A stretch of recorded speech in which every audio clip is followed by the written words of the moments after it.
Okay, until we get a quorum, we'll just open up the meeting, not officially yet. We can't take any official action, but We've got one now. we got a quorum, Ron?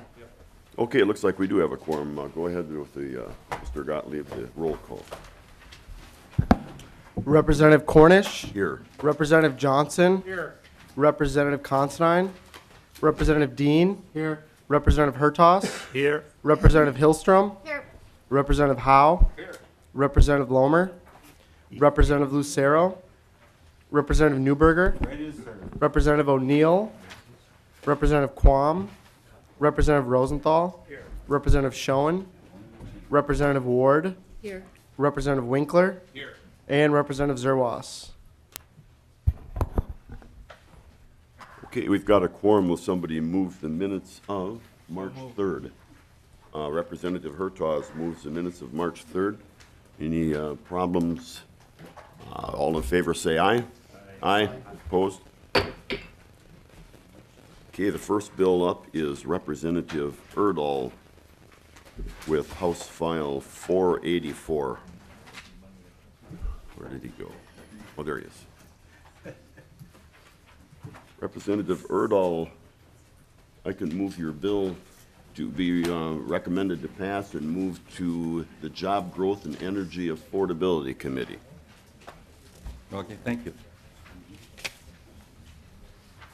Go ahead, sir.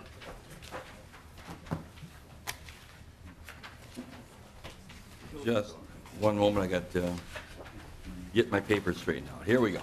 Thank you. Thank you, Mr. Chairman and members. Under federal law, certain nonprofit organizations are eligible to receive FEMA grants for disaster relief. FEMA provides disaster aid to nonprofits under its public assistance program, mostly to states and local government units. Eligible private nonprofits are those that provide critical services in the event of disaster. Our rural cooperatives were created in 1935. They provide critical services. They provide electricity to rural Minnesota.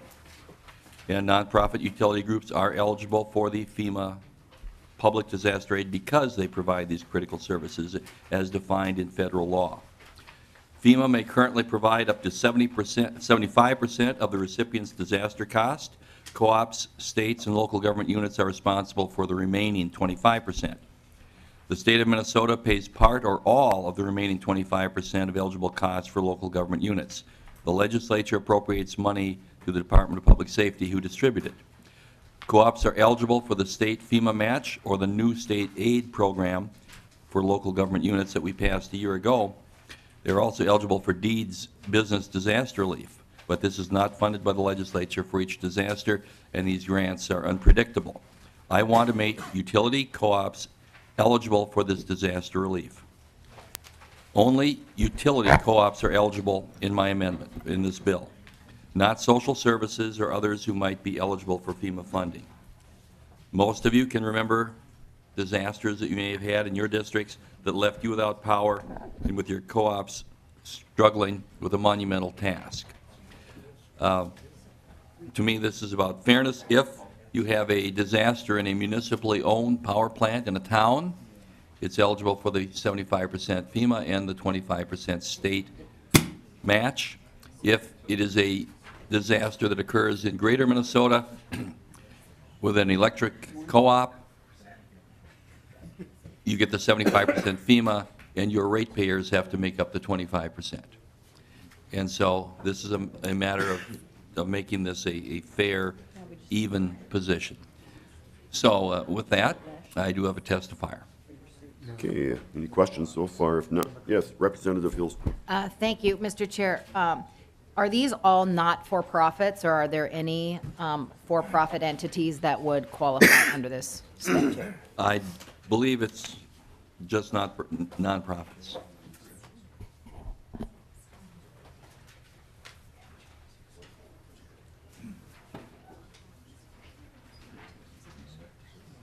Representative Hertos? Or do you have a question yet? Representative Hillstrom. Thank you, Mr. Chair. So are all of these entities also regulated under the PUC, the Public Utilities Commission, or are there any of these that are not regulated under the? Mr. Chair, Representative Hilstrom, I don't know for sure on that one. If they are all, when you say all, it's an absolute, I don't know. Mr. Chair. Representative Hilstrom. Thank you, Mr. Chair. It's one thing to provide money to folks who are a utility or that are not-for-profit or that are already regulated in another entity. It's a challenge to start to think about giving folks who might be for-profit or might not be regulated as a public utility the money. So if you could get that information for us, that would be helpful to have. Thank you. And Mr. Chairman, Representative Hilstrom, I think that my testifier will address that. But once again, these all qualify now. What I'm asking to do, they all qualify under the 75% FEMA.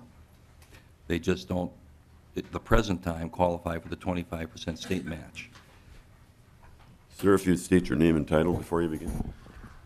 Yes, Mr. Chair and committee members, thank you. Tim Mergen, I'm the general manager of Meeker Cooperative Light and Power Association in Litchfield, Minnesota.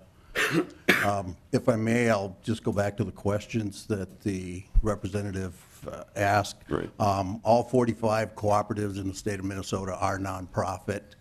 And the second part of your question was, Mr. Chair, are they regulated by the PUC? there you go, sorry. Mr. Chair, we are all regulated by the PUC with the exception of rates. Only one of the 45 are rate regulated. But other than that, we are regulated by the PUC. Okay, Representative, Representative, did you have a question? Yeah. And then Representative Newberger. Oh, Representative Urdahl. Thank you, Mr. Chair, and Representative Urdahl, I'm not familiar with what FEMA covers. Is it just the basic generating plant and damages to it, or does it also include all of the transmission lines as well? Go ahead, sir. I will defer to my testifier. Mr. Chair and Representative, FEMA covers basically anything, whether it's poles, wires, transformers, anything that we have as far as providing that distribution service. It might be the substation, all those type of things. There are a number of things pretty minor that they might not cover, but for the most part, when you're driving down the road, anything you see along the road that's power utility related, they will cover in a FEMA declared disaster. Representative Urdahl.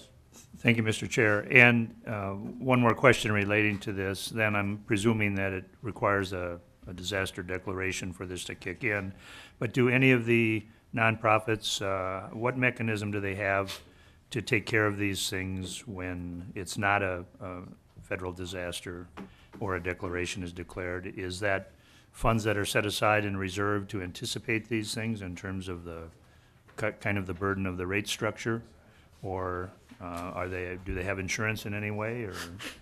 Yeah, Mr. Chair and Representative, no, there is no insurance available to cover anything like that. You just can't get it. That's not a possibility. As far as making those payments when those storms do happen, it goes right goes back into the ratepayers' pocketbook. They got to pay for it. I mean, that's what we've had to do. We were hit with 3 major storms. All 3 of them were declared federal disasters in 2011, 2012, and 2013. Out of that, we got 75% of it paid by FEMA through the federal disaster. It was that last 25% that was not covered. So that, along with the parts of the storms that were not covered under FEMA, all that goes back into our rate base, and our members in the end have to pay for it. Okay, Representative Dean. Thank you, Mr. Chair, and to the testifier.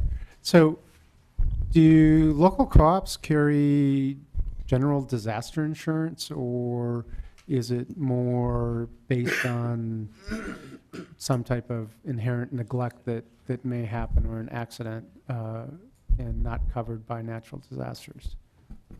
No, Mr. Chair and Representative, again, there's no disaster insurance available. You just can't buy it. You can't get it.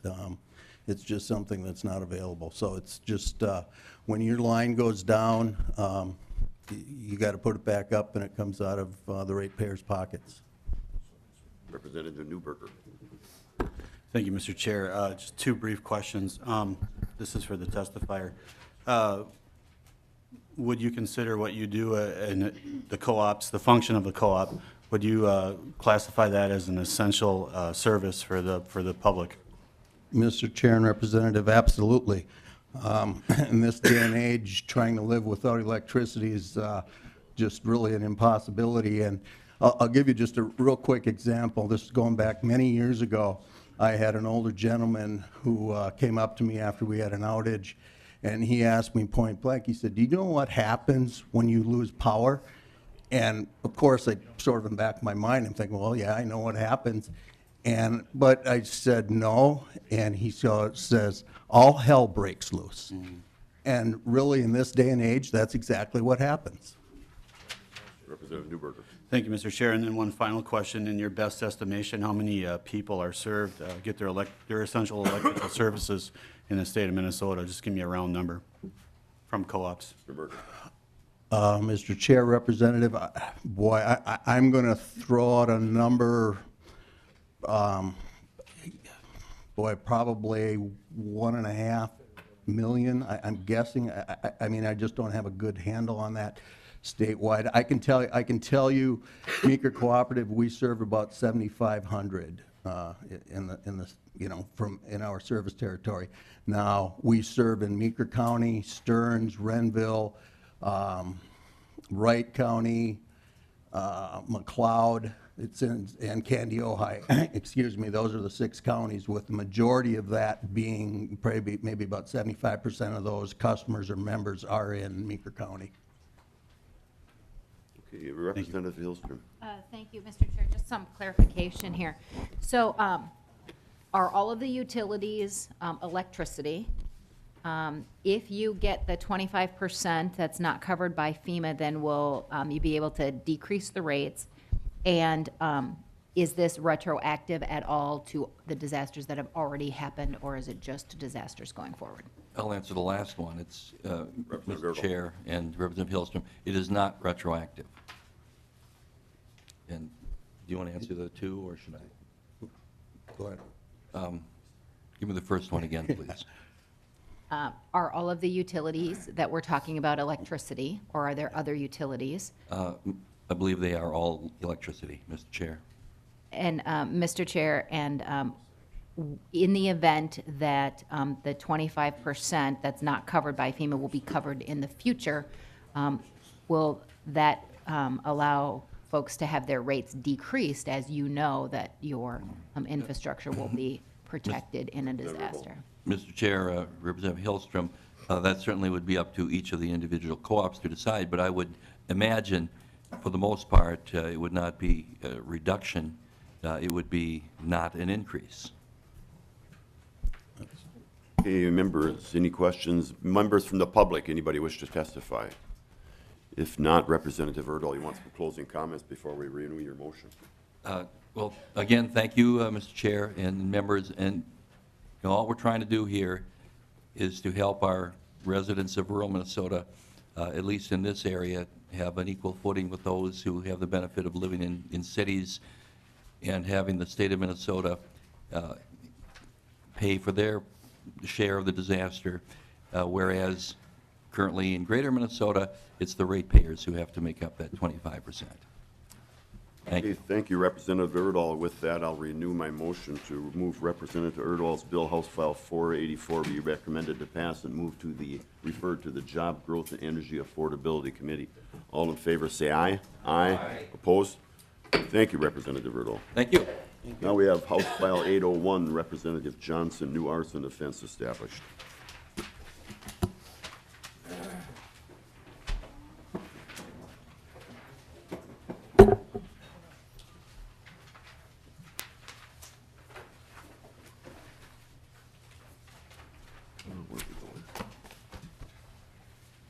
Okay, Representative Johnson, you can move your bill Mr. Chair, I'd like to move House File 801. to go Where would you prefer? general register. But As far as I know, nobody's asked for it. Move to the general Found register. another place to put it. So move your bill to the recommended to pass and move to the general register. Make that motion. Okay, Representative Johnson, go ahead. Members, Mr. Chair, members, this bill deals with arson of real property. Your home, your garage, your car, even your lawnmower. Yes, as a deputy, I've responded to the fires at lawnmowers, and we have found out that they have been intentionally set because of the insurance. The homeowners wanted a new lawnmower. It's surprising what some people will do. But the reason I bring this forward is it was through a friend of mine from the Isani County Attorney's Office, who's also a fireman. When he brought this to me, I didn't realize that the situation existed. We have a situation where with the wildfire arson, if a firefighter or emergency personnel gets injured, it is a crime. If we can prove who the person was that set that fire, it enhances the penalties if one of those emergency personnel gets injured. What we didn't realize is if somebody sets their home, or somebody sets a home, a business, a garage, a vehicle on fire, and emergency personnel gets injured, there's nothing we can do about it criminally, unless they get killed. Then there's charges you can have if they're killed, but not if they're injured. And on the way down here today, I was thinking about one of the fires I responded to, not as a firefighter, but as a deputy sheriff. Our garage was burning. And I thought it looked funny because the toolbox was out of the garage, the car was out of the garage, the lawnmower was out of the garage. And when I talked to the homeowner, he had no idea how the fire started. This is back in the late 90s when a lot of people had cordless telephones. And I had a scanner in my squad car that did scan those frequencies because the Supreme Court had ruled that they were public and we could do that. I went to change the film in my camera because I was taking pictures of the fire, which is what we generally do. And all of a sudden I heard the homeowner talking to a friend of his, trying to get the information for his insurance company to report the fire, and talking about how he torched his garage so he could have a new garage built and have the insurance company pay for it. When I was hearing this stuff, I grabbed my tape recorder and I recorded it in case we needed it for court. And I then went back and talked to the homeowner again, and he did admit starting the garage fire. But because I caught him before he had turned it into the insurance company, there was really not much we could do. Fortunately, no firefighters were injured. But if a firefighter was injured, whether responding to the scene or at the fire, the person that started that fire had no responsibilities or no repercussions if somebody would have been injured, which I feel is wrong. And that's what this bill does. It makes it enhances the penalties, so if an emergency personnel is injured while fighting a fire that was started by arson, if that person is caught and convicted, there is repercussions for that with increased penalties. Most of our firefighters are volunteers. In fact, about 80% of our firefighters in Minnesota are volunteers. And that means they're taking time away from their jobs, their families, their kids, not only to train, because now there's a lot of training requirements for the volunteer firefighters, but it's a lot of responsibility for them, and they take a lot of time away from their families and friends. And if they get injured responding to these arson fires, I think there should be some culpability on the person that started these fires. Today I have a couple testifiers with me. One is Isani County Assistant Attorney Robert Bienick, who brought this bill forward to me last session. I'm thankful we got a hearing today. And also from the Denise DeMars from the Arson Investigators Association, who the last arson fire that I worked as a deputy sheriff was the fire marshal that also assisted me trying to solve that case. Unfortunately, we still have not solved the fire that destroyed the Isani County Historical Society and a lot of the records and a lot of the historical items from Isani County, or the baseball shed that destroyed all the baseball equipment for the youth in our community. If they want to come up here to testify. You're welcome, sir, if you give your name and title and begin.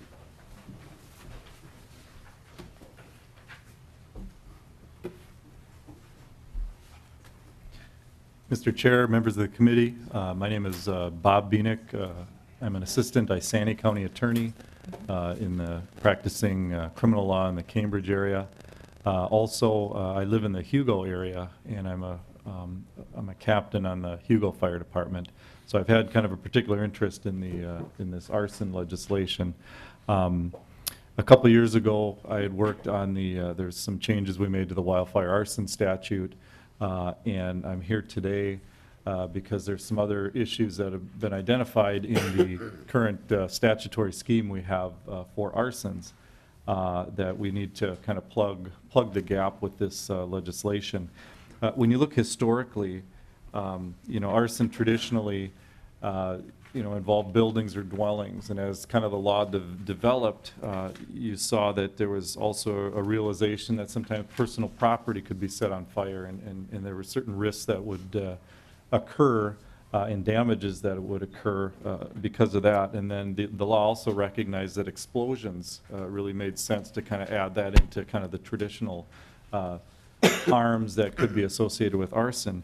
And more recently, it's been kind of the recognizing that there's also bodily harm that could result, either in the terms of firefighters that are injured, first responders that are injured, and also even just residents or owners. So I think we've seen the law kind of advance in that regard. In Minnesota, what we have in place right now is there are two instances where there's some punishment for bodily harm in the case of a wildfire arson, and this was as a result of the legislation a couple years ago, as well as negligent fires. There is currently a provision for penalties as a result of the negligent fires. What this bill does is this uses or takes a look at those other fires, kind of more the traditional arson fires, so your residents, your dwellings, other personal property that may fall into that. And what we do, what this bill does, is provides criminal penalties or specific criminal penalties based on different harms that are suffered. And it's basically using great bodily harm, substantial bodily harm, and demonstrable bodily harm standards that are already, I think, fairly well established in the law. And if someone suffers, or as a proximate cause of the fire, if someone suffers some of these injuries, they are subject to these different enhanced penalties. As part of the efforts here, actually the idea was first brought forward to me by Ms. Denise DeMars, who you'll hear from shortly. But we've got the support of the Minnesota chapter of the International Association of Arson Investigators, the IAAI.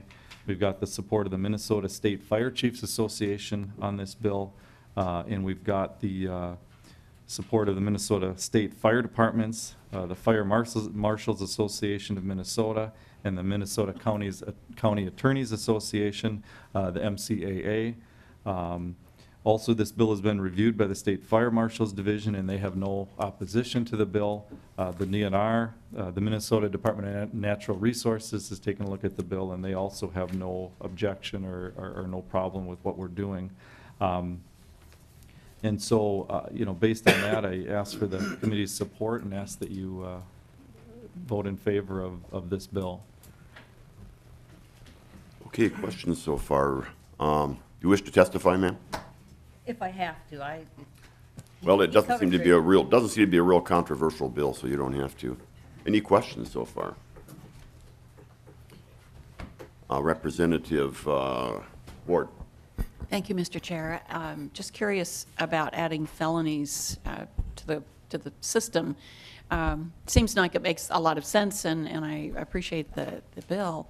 Just wondering if there is a fiscal note, and if so, when can we know Representative that Ward, I is? think the fiscal note came back 0. So not even a local impact, I guess. Anybody else? Representative Johnson? Yes, reference the fiscal note, I did come back as 0, not just at state, also at local. What they found out during the fiscal note, there's 127 felony arson cases that have been filed in the last, from 2011 to 2013. And they estimate it'll be 47 new cases a year, but most of the 47 would be just changing from one felony to a different felony. So there's no real impact, and they also said possibility of one bed extra needed in the prisons every 2 or 3 years. Representative Howell? Thank you, Mr. Chair. And due to the fact that have no interest in this and have no background in fire at all, could you explain to those of us that aren't very knowledgeable the difference between arson and someone intentionally setting a fire, maybe has a permit, sets his garage on fire because it's dilapidated and he wants to burn it down and get rid of it, has his permit from the DNR and everything, sets that on, his neighbor calls in the fire, not knowing he was going to burn it down, someone gets injured responding to it. This isn't going to reach them because it doesn't constitute the arson, but could you explain the difference so everybody understands that? I guess, Your Honor, sorry, used to be in a court. Go ahead. Representative Howell, Chair Cornish, there's a statute out, it's 609.564, it has excluded fires. So what that does is where you have a valid permit, those fires are excluded. So as long as you follow the permit process and follow all the rules of the permit and whatever conditions that are placed on that permit, you're in fine shape. I guess the only possible potential would be if you were grossly negligent. If you had other exposures and just kind of lit the thing and let it go and it wound up, taking out a city block, then maybe there's some negligence or some other, situation. But as long as you follow the permit process, there is a statute in place that does exclude those fires. So we're not worried about that, this bill reaching into some of those situations. I think the DNR takes care of statute 8816, I think, is their burning permit statute. And then if it gets out of hand and wrecks a lot of places, they usually hit you with a civil penalty and not arson. So anybody have any more questions? Okay, Representative Johnson, any closing comments? Closing comments would basically be that this just fills a hole that this organization is looking at in the different statutes dealing with arson and dealing with fires to help protect our emergency personnel and our firefighters. I would ask that you support this bill. Thank you. And then anybody from the public wish to testify? Seeing none, we'll move Representative Johnson's bill, House File 801, to recommended to pass and move to the general register. All in favor, say aye. Aye. Opposed? Thank you very much. Thank you. Thank you. Moving right along here, now we have Jackie Mines, the Director of the Emergency Communications Network, for a callback for a discussion. And Ms. Mines, or Director Mines, could you give your name and title for the record and maybe just give an overview of what you do before we ask you any questions? I know there were some members that had questions about the organization, and so go ahead. Mr. Chair, members of the committee, my name for the record is Jackie Mines, Director of Emergency Communication Networks Division, a division of the Department of Public Safety. And I thank you for your interest in our program today. ECN funds and supports interoperable public safety grade mission critical communication solutions used by citizens of Minnesota and emergency responders to communicate during an emergency. So what that means is we support the 911 program, the Next Generation 911 program, the statewide radio system called ARMOR, the statewide interoperability program so that there's interoperability between these communication methodologies, the wireless broadband for public safety program, and we support the statewide emergency communications board, formerly known as the radio board, which now encompasses and looks at all of these emergency communications since there's a lot of synergy between these technologies. We are funded through a collection of the 911 fee. We collect that fee on wireline phones, wireless phones, VoIP phones, and prepaid wireless. Services provided are the statewide 911 backbone that allows you to dial 911 from any device and hit the 911 network. We support the dispatch centers and the 911 dispatch centers that answer the call. We achieve 95% mobile radio coverage across all rural and metro counties, permitting emergency responders to communicate with every dispatch center and also with one another seamlessly. And we provide grant dollars to local units of government to help them purchase different equipment that's needed to interface with these backbone systems. We also support training, and as I said before, we support the emergency communications governance structure, as well as all of the committees under that structure that establish training standards, interoperable standards, and how the use of the system is permitted. With that, I'll entertain questions and I can go into detail on the budget request. Commissioner, did you come to testify or just answer questions? Mr. Chair, Mark Janaski, Deputy Commissioner, Department of Public Safety. Yes, I'm here in support of Ms. Mines, and to reiterate that she used the term support a number of times. The SECB, or the Statewide Emergency Communications Board, really is the governance body that directs ECN to do the things that she just talked about.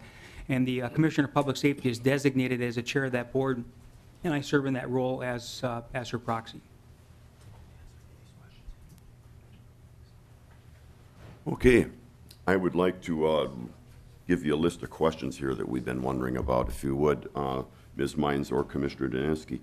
First one is, what's the current tax rate imposed, and what do you do to intend to increase it? I mean, why and... Certainly. Yeah. Mr. Chair, members of the committee, the current 911 fee is at 78 cents. It's been at 78 cents for the last few years. Before that, it was at 80 cents.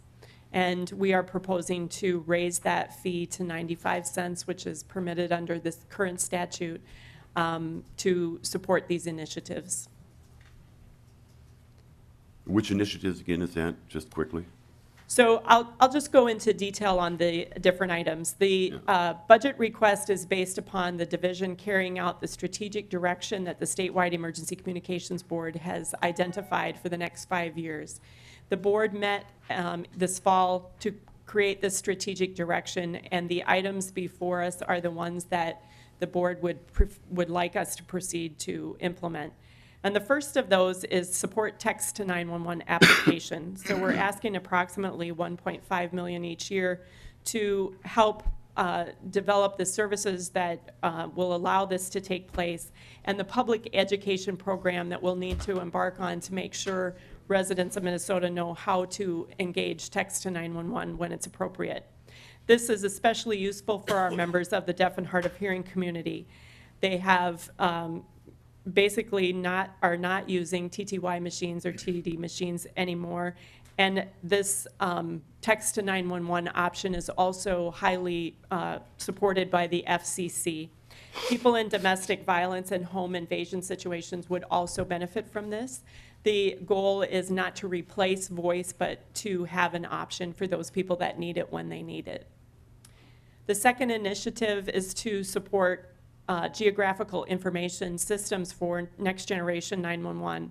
So one of the issues today is finding exact location of callers when they're dialing from a wireless or VoIP.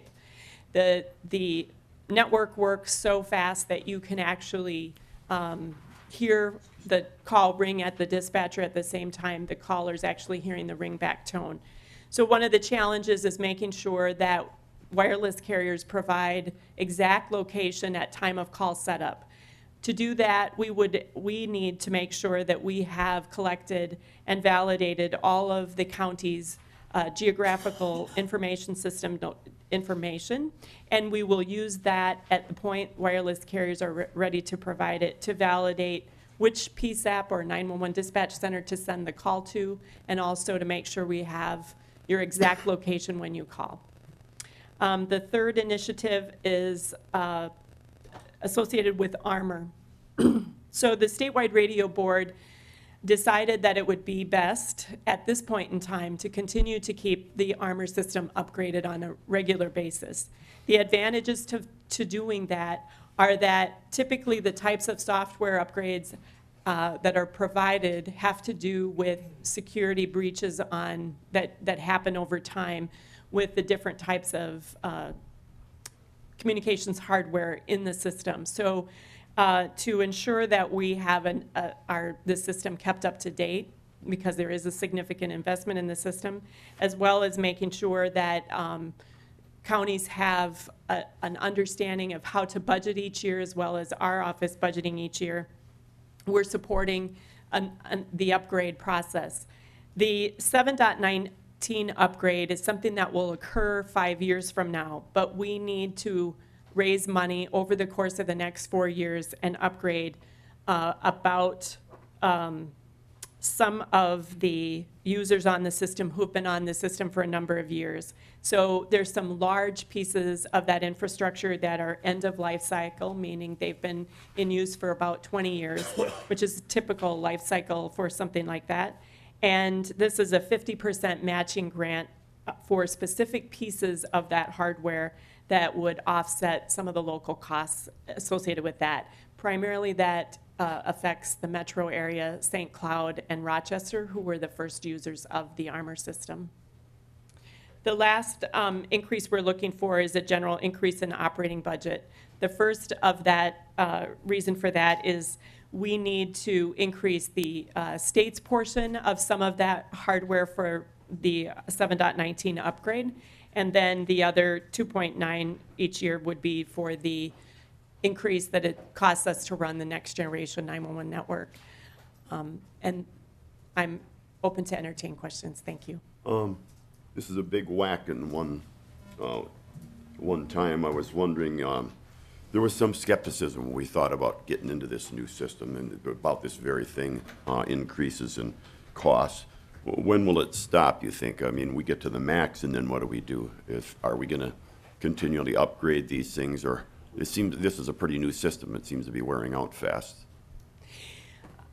Mr. Chair, members of the committee, I know that it does appear that these are some very large infrastructure investments. And again, we have some of the initial users on the system have been on since, about in 4 years, 5 years, it will be about 15 to 20 years, depending on when they came on board with the system.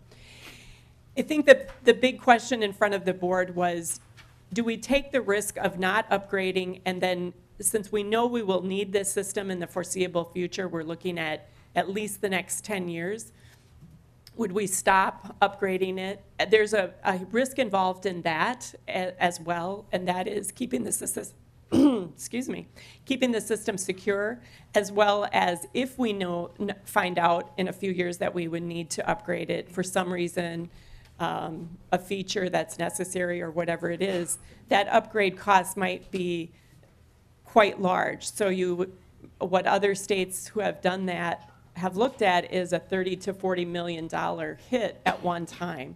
That's very difficult to finance, both for the locals and for the state. So we'd prefer to keep the system upgraded with a consistent cost, much like you use for car insurance or health insurance, over the course of the next 5 years. And over that period of time, the board will continue to analyze whether or not keeping the system upgraded is necessary or not.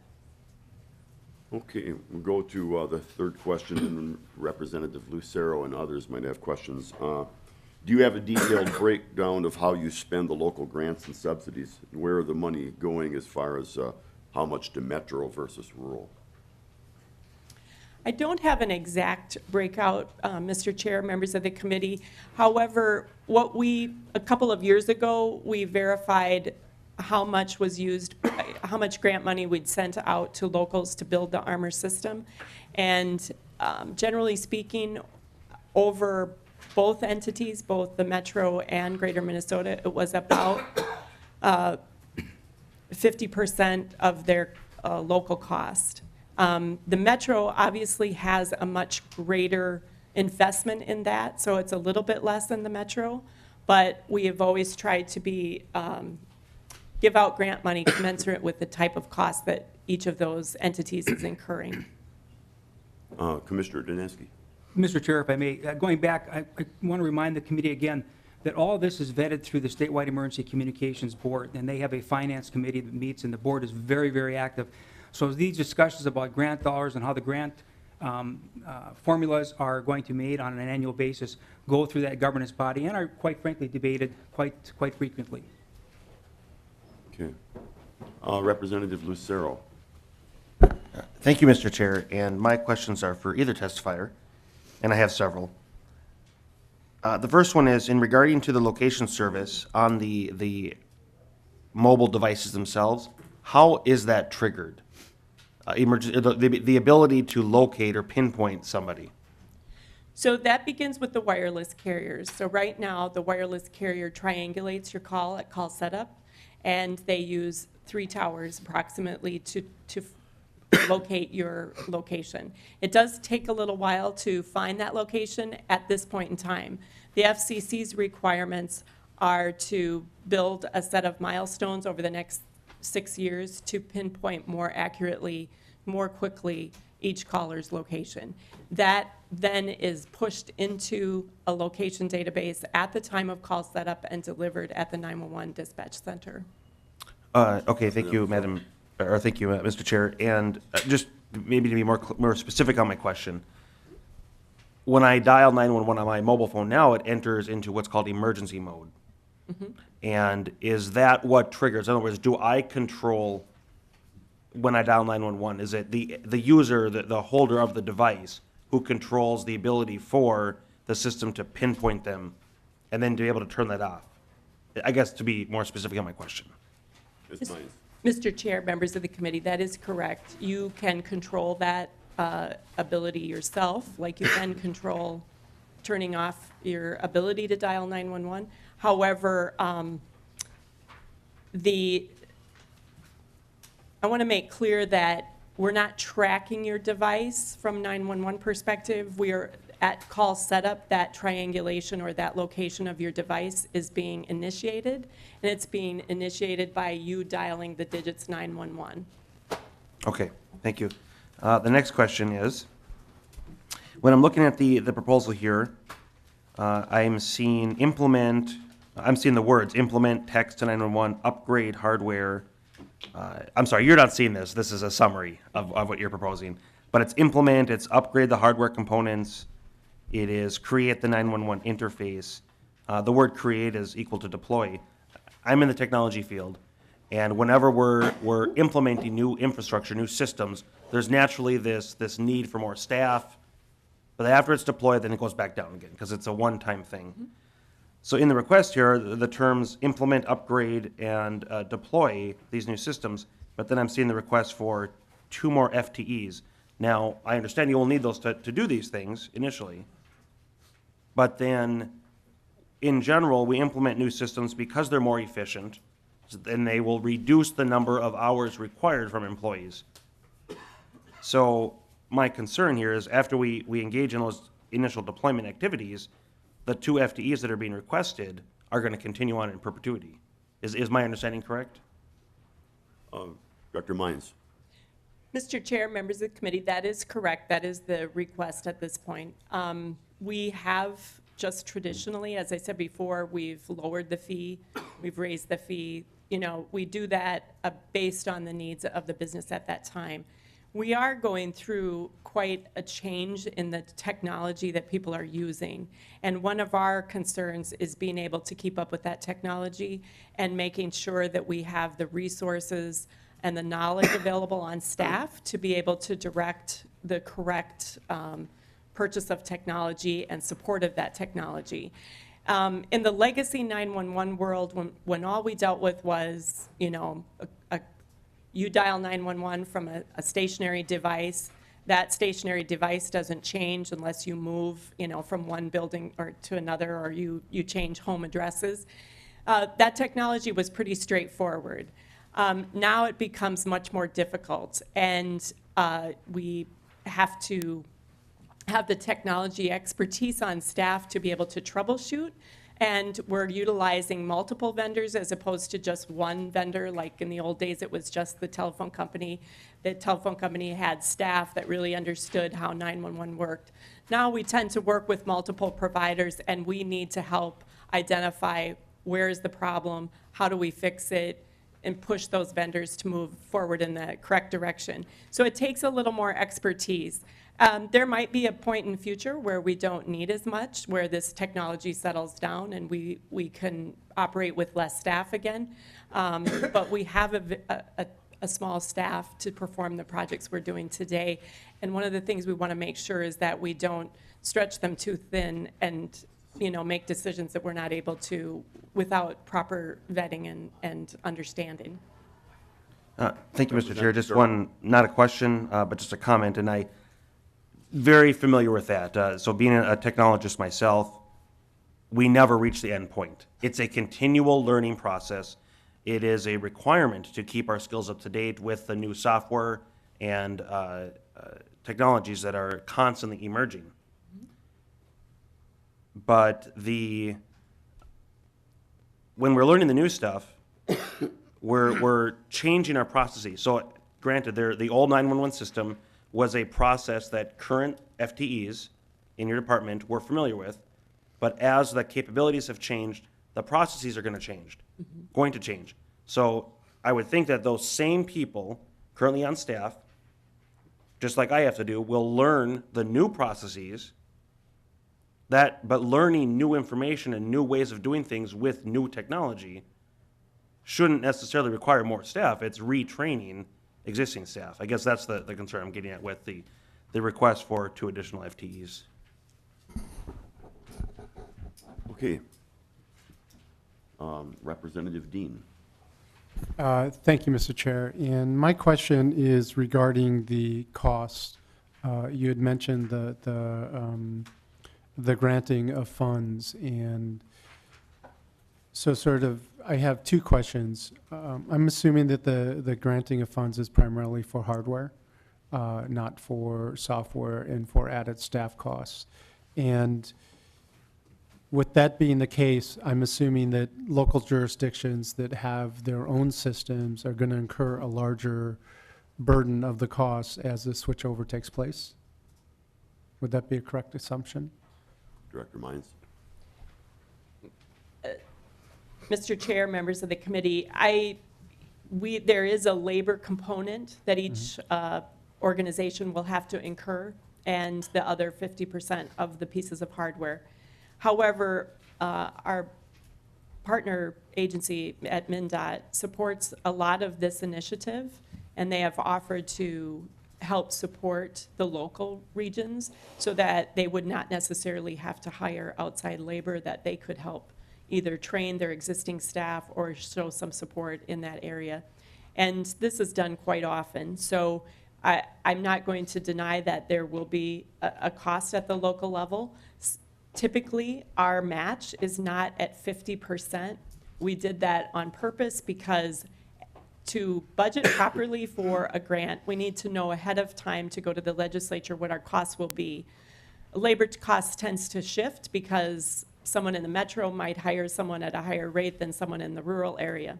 So in that effort to be more than fair, we identified a 50% match as opposed to our typical 40% match on average for each grant, so that there was some help in that in the labor costs to offset that, but we don't have access to that type of information. Okay, and just a follow-up to that regarding the actual cost. Is the system that you're going to be implementing, is it a robust system? Is it a minimal system? And if it's a minimal system, what are the contingencies and other factors that you've taken into consideration in the event that you go 80% down the road and you're not getting the performance that you need, and you need to shift or you need to add costs or add resources to fully implement it? Director Mines. Mr. Chair, may I clarify, are you referring to the radio system, the hardware upgrade, or are you referring to the 911 or to both? Representative Well, Dean. thank you, Mr. Chair. I'd really be referring to both, and then, of course, once the hardware system's in place, there's going to be the cost of the software associated with it that, last time I checked, that the implementation of most software systems generally don't go as smoothly and as on budget as they're often planned. Okay. Any other questions? All right, well, thank you very much for being here and answering questions for us. It makes it a little clearer, so Thank you very much for your time. you bet. And unless any members have any questions, meeting adjourned.